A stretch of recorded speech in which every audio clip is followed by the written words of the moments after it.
आपको सुनकर हैरानी होगी कि कुछ कमियां, कुछ खराबियां हमारे देश की ऐसी हैं जो आज़ादी के 62 साल के बाद बढ़ती ही जा रही हैं, कम नहीं हो रही। जैसे आज़ादी जब आई थी तब हमारे यहाँ बहुत गरीबी थी। गरीबी के बारे में अगर मैं बात करूं तो कितनी गरीबी थी। भारत सरकार का एक बहुत बड़ा विभाग है जो हर 10 साल में पूरे देश का सर्वेक्षण करता है, जिसको आप जनगणना कहते हैं, मतगणना कहते हैं। जनगणना करने वाला भारत सरकार का जो विभाग है, उसने आज़ादी के बाद पहली बार जनगणना की थी 1951 में। तो 1951 में जब पहली बार इस देश की जनगणना हुई तो पता चला कि हमारी आबादी उस समय 34 करोड़ थी। 34 करोड़ की आबादी में 4 करोड़ भारतवासी गरीब थे, जिनको खाने के लिए कुछ नहीं था, और लगभग 4 करोड़ भारतवासी बेरोजगार थे, जिनके पास कोई काम नहीं था। आज़ादी जब हमें मिली तो 4 करोड़ भारतवासी गरीब और 4 करोड़ बेरोजगार और कुल आबादी 34 करोड़। आज़ादी के बाद क्या होना चाहिए?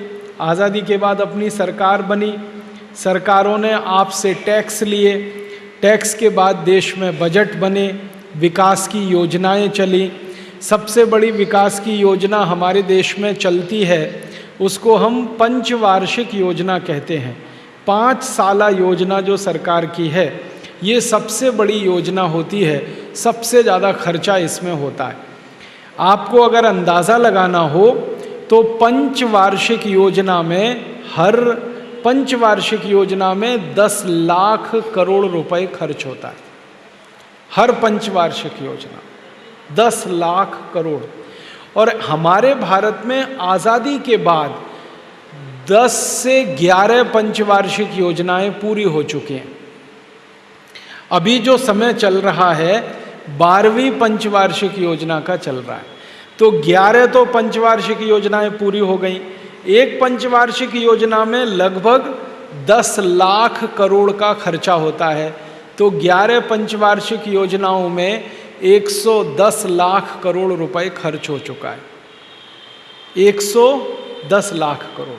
और पंचवार्षिक योजनाओं का जब आप ध्यान करेंगे, पढ़ेंगे, अध्ययन करेंगे तो पता चलता है कि सभी पंचवार्षिक योजनाओं में सबसे ज़्यादा जोर है गरीबी हटाओ, गरीबी खत्म करो इस देश में से।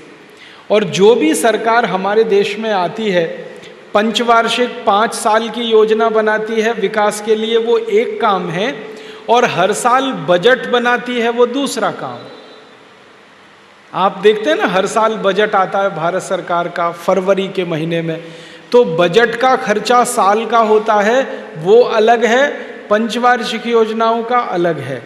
अगर ये दोनों खर्चे मैं मिला दूं तो अब तक 200 लाख करोड़ रुपए से ज़्यादा खर्च हो चुके हैं। 200 लाख करोड़ रुपए की रकम का अंदाज़ा है आपको ये कितनी बड़ी रकम है? 200 लाख करोड़। इस रकम को आप कैलकुलेटर में नहीं लिख सकते, कैलकुलेटर फेल हो जाएगा। कारण क्या है? 200 लाख करोड़ लिखने के लिए 16 अंक लगते हैं और कैलकुलेटर में सिर्फ 12 अंक आते हैं। इतनी बड़ी रकम हमने खर्च कर दी, लेकिन गरीबी दूर नहीं हुई, बेरोजगारी दूर नहीं हुई, भूखमरी हमारे देश की खत्म नहीं हुई। क्या हो गया? हमारे गांव में पानी की व्यवस्था नहीं हो पाई। आज़ादी के 62 साल के बाद भी इस देश में लगभग 6,38,365 गांव हैं, जिनमें से 4 लाख गांव में पीने के पानी की व्यवस्था नहीं है। करीब 2 से 2.5 लाख गांव में चलने के लिए सड़क नहीं है। लगभग 3 लाख गांव में कोई चिकित्सा केंद्र नहीं है, कोई हॉस्पिटल नहीं है, कोई डॉक्टर नहीं है। आधे से ज़्यादा गांव में स्कूल नहीं है, और जहां स्कूल हैं ऐसे 90% स्कूलों में पेशाब करने की जगह नहीं है। अगर बच्चों को पेशाब आ जाए तो स्कूल में मूत्रालय की व्यवस्था नहीं है। ऐसे 90% स्कूल हैं इस देश में। जिन स्कूलों में पेशाब घर नहीं होगा वहाँ टॉयलेट की कल्पना तो हम कर ही नहीं सकते। हमारे देश की आज़ादी के 50 साल के बाद भी 50% भारतवासी हैं जिनको लिखना पढ़ना नहीं आता, निरक्षर हैं। 70 करोड़ से ज़्यादा भारतवासी हैं जिनके इलाज पर खर्च करने के लिए सरकार के पास 1 रुपया भी नहीं है। क्या हुआ है हमारे देश को? लाखों करोड़ों रुपए के हमने बजट बनाए, लाखों करोड़ों रुपए की हमने योजनाएं शुरू की इस देश में, और हर साल ये बजट बनता है, हर साल योजनाएं चलती हैं, गरीबी इस देश में कम नहीं होती। गरीबी के बारे में मैं आपको बताऊं, 1951 में 4 करोड़ गरीब थे, अब 2009 में 84 करोड़ गरीब हैं। अगर गणित का सीधा हिसाब निकालें, ये सब विद्यार्थी गणित पढ़ते हैं, 4 करोड़ गरीब थे, अब 84 करोड़ गरीब हो गए, तो गरीब कितने बढ़ गए? 80 करोड़। और अगर गुने में पूछूं मैं, कितने गुने बढ़ गए? 21 गुने बढ़े कि नहीं? 4 करोड़ से 84 करोड़, 21 गुने ज़्यादा गरीब हो गए और 80 करोड़ ज़्यादा गरीब हो गए। क्या हो गया? हमने तो गरीबी खत्म करने के लिए लाखों करोड़ों खर्च किए हैं, गरीबी तो बढ़ती जाती है। बेरोजगारों की बात करें, 1951 में इस देश में 4 करोड़ बेरोजगार थे, अब 2009 में 60 करोड़ हैं। तो बेरोजगारों की संख्या 56 करोड़ बढ़ गई। और अगर गुने में बात करें तो 15 गुने ज़्यादा बेरोजगार हो गए लोग। तब आपके मन में ये आएगा कि गरीबी बढ़ गई, बेकारी बढ़ गई, भूखमरी बढ़ गई, तो ये शायद इसलिए होगा कि आबादी बढ़ गई इस देश की, जनसंख्या बढ़ गई इस देश की। तो जरा हम पता करें कितनी जनसंख्या बढ़ गई। जब 1951 में हमने जनसंख्या का पहली बार सर्वेक्षण कराया तो पता चला हमारी आबादी 34 करोड़ थी, अब हमारी आबादी है 115 करोड़। तो 34 करोड़ से 78 करोड़ हो जाए तो आबादी 1 गुनी बढ़ी, और 78 करोड़ में और 34 करोड़ जोड़ दो तो आबादी 2 गुनी बढ़ी, और जोड़ दो तो 3 गुनी से ज़्यादा तो आबादी नहीं बढ़ी ना। तो आबादी बढ़ी 3 गुनी, तो गरीबी 21 गुनी क्यों बढ़नी चाहिए? आबादी जितनी बढ़ रही है गरीबी इतनी बढ़नी चाहिए। आबादी 3 गुनी बढ़ी तो गरीबी 3 गुनी बढ़नी चाहिए। तो 4 करोड़ गरीब थे तो 12 करोड़ हो जाने चाहिए, 84 करोड़ कैसे हो गए? और जैसे बेरोजगारी की बात हम करें तो बेरोजगार 4 करोड़ थे, 3 गुने बढ़कर 12 करोड़ हो जाने चाहिए, बेरोजगार 60 करोड़ कैसे हो गए? ये गंभीर प्रश्न है। इसका मतलब ये है कि आज़ादी के 62 साल के बाद इस देश में जो कुछ हुआ है उसने ना तो गरीबी मिटाई, ना बेरोजगारी मिटाई, ना भूखमरी मिटी इस देश की।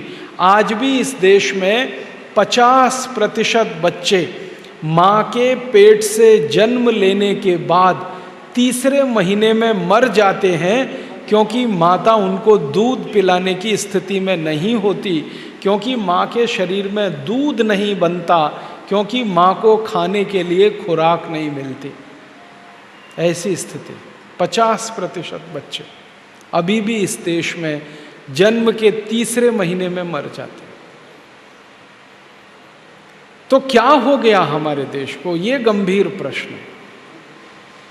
हम अक्सर आपस में चर्चाएं करते हैं गांव-गांव जाने के लिए सड़क नहीं है, बिजली नहीं है, पानी नहीं है, हॉस्पिटल नहीं है, कोई छोटी से छोटी सुविधाएं भी हम हमारे गांव को क्यों नहीं दे पा रहे हैं? ये गंभीर प्रश्न है। इसी गंभीर प्रश्न का जब अध्ययन करने और समाधान खोजने की हम लोगों ने कोशिश की तो पता चला कि भारत में आज़ादी के 62 साल में सरकार ने पैसे तो बहुत इकट्ठे किए, आपसे टैक्स लेकर, मुझसे टैक्स लेकर, पैसे इकट्ठा करने में कोई कमी नहीं छोड़ी सरकार। हर साल आपसे टैक्स लेती है सरकार। यहाँ कुछ उद्योगपति बैठे होंगे, व्यापारी बैठे होंगे, सरकार आपसे इनकम टैक्स ले लेती है, सरकार आपसे कॉरपोरेट टैक्स ले लेती है, एक्साइज ड्यूटी ले लेती है, वैल्यू एडेड टैक्स के रूप में पैसा ले लेती है, रोड टैक्स ले लेती है, टोल टैक्स ले लेती है, हाउस टैक्स ले लेती है। 64 तरह के टैक्स सरकार आपसे ले लेती है, उसमें कभी कमी नहीं छोड़ती सरकार। कभी ऐसा हुआ कि सरकार ने आपको बोला कि इस साल टैक्स माफ छोड़ दो, नहीं देना, एक साल टैक्स नहीं लेंगे।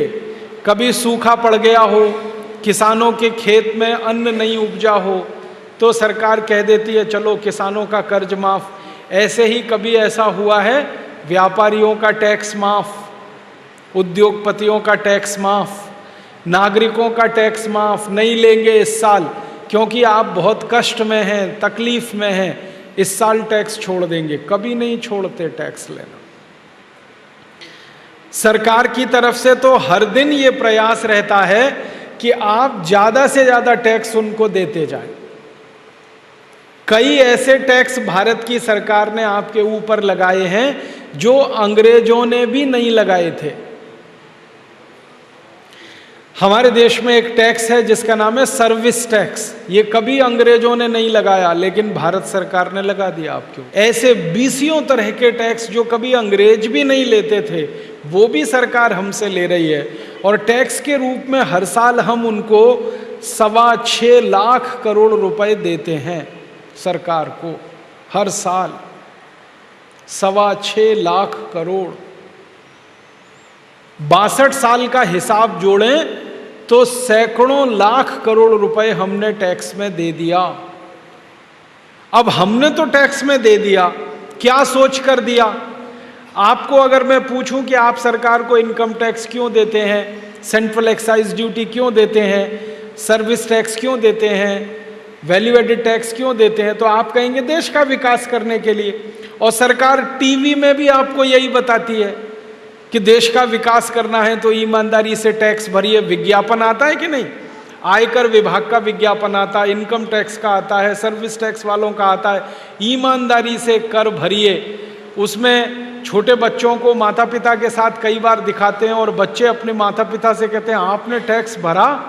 माने इमोशनल ब्लैकमेलिंग पूरे पक्के तरीके से सरकार करती है, टैक्स किसी के ऊपर छूटने ना पाए। और आपको मालूम है जो टैक्स की चोरी आप करें और आपको दंड लगे तो 60 गुना तक जुर्माना लगा देते हैं। कभी आपसे छोटी मोटी गलती हो गई, इनकम टैक्स भरने में कुछ चूक हो गई, तो दंड आपके ऊपर टैक्स का 60 गुना। टैक्स निकलता था 10,000, तो इसका 60 गुना दंड आपके ऊपर, 6 लाख। तो सरकारें दंड भी लेती हैं, टैक्स भी लेती हैं, सारा पैसा इकट्ठा करती हैं और आपको सरकार बोलती है कि ये सारा पैसा हम खर्च करेंगे विकास के लिए, गरीबी खत्म करने के लिए, बेकारी खत्म करने के लिए। लेकिन 62 साल में तो आज़ादी के बाद के आंकड़े कह रहे हैं, और आंकड़े मेरे नहीं हैं, भारत सरकार के। हमारे देश में इस समय जो प्रधानमंत्री हैं उनका नाम है डॉक्टर मनमोहन सिंह। इनके एक सहयोगी हैं, बहुत बड़े अर्थशास्त्री हैं, उनका नाम है अर्जुन सेन गुप्ता। बहुत बड़े अर्थशास्त्री। 5 साल उन्होंने एक अध्ययन किया और अध्ययन करने के बाद उन्होंने बताया कि 84 करोड़ लोग इतने गरीब हैं जो एक दिन में 20 रुपए भी खर्च नहीं कर सकते। 20 रुपए में तो 1 किलो आटा भी नहीं आता आजकल, 1 किलो सब्जी भी नहीं आती। 1 किलो दाल भी नहीं आती। कुछ दालें अगर खरीदनी पड़े तो 20 रुपए में 1 पाव आ जाएगी, 250 ग्राम। 80-80 रुपए किलो की दालें हो गई हैं, 50-60 रुपए किलो की सब्जियां हो गई हैं। 20 रुपए में तो पानी की बोतल 1 लीटर की, 20 रुपए लीटर दूध। माने हमारे यहाँ आज़ादी के 62 साल में इतनी महंगाई बढ़ गई है, अब तो नमक 15 रुपए किलो आता है इस देश में, पैकेट में बंद। तो 20 रुपए जिनके पास एक दिन में खर्च करने के लिए नहीं है, ऐसे 84 करोड़ लोग हैं इस देश में, तो वो क्या खाते होंगे, क्या पहनते होंगे, क्या जमीन पे बिछाते होंगे, कैसे उनके बच्चे पढ़ते होंगे, कहाँ उनका इलाज होता होगा। आप सोचें तो हृदय में हाहाकार मचता है। क्या हो गया हमारे देश को? क्यों नहीं गरीबी दूर होती? क्यों गरीबी बढ़ रही है? बेकारी दूर क्यों नहीं हो रही है? लाखों करोड़ों रुपए के टैक्स हम सरकार को दे रहे हैं, फिर भी विकास का काम नहीं हो पा रहा है। देश में कोई भी तकलीफ हमारी खत्म नहीं हो पा रही है। जब इस सब विषयों पर अध्ययन करना शुरू किया तो कुछ मैंने दस्तावेज इकट्ठे किए, तो उसमें से जो जानकारी मिली वो बिल्कुल अलग है। जानकारी ये मिली कि आज़ादी के 62 साल में इस देश के लोगों ने टैक्स का जितना पैसा सरकारों को दिया, उसमें से 80% आपका धन नेताओं और अधिकारियों ने लूट लिया। 80%। और अगर मैं मेरी बात ना करूं, भारत के प्रधानमंत्री एक समय में जो रहे राजीव गांधी, उनकी बात करूं तो वो कहा करते थे कि 1 रुपया अगर मैं गरीब आदमी के विकास के लिए भेजता हूं तो उसके पास 15 पैसा ही पहुंचता है। इसका माने हर 1 रुपए में 85 पैसे की लूट होती है। इसका माने जो भी बजट के लिए पैसा आप इकट्ठा करके देते हैं, जो भी पैसा पंचवर्षीय योजना के लिए इकट्ठा करके देते हैं, उनमें 85% धन की लूट होती है। अब आप बोलेंगे ये धन कौन लूटता है? ये लूटने वाले अपने ही नेता हैं, कोई बाहर वाला नहीं है। 1947 के पहले तो बाहर के लोग थे जो लूटते थे, अंग्रेज थे, विदेशी थे, इंग्लैंड से आए थे, वो लूटते थे यहाँ का धन और इंग्लैंड लेके जाते थे। लेकिन आज़ादी के बाद से तो एक भी अंग्रेज नहीं है इस देश की संसद में, इस देश की विधानसभाओं में, इस देश की राज्यसभा में या विधान परिषदों में कोई अंग्रेज नहीं है। सब अपने ही भाई भतीजे हैं, अपने ही भाई बंधु हैं, आपके, मेरे, हमारे सबके। वही लूट रहे हैं इस देश को।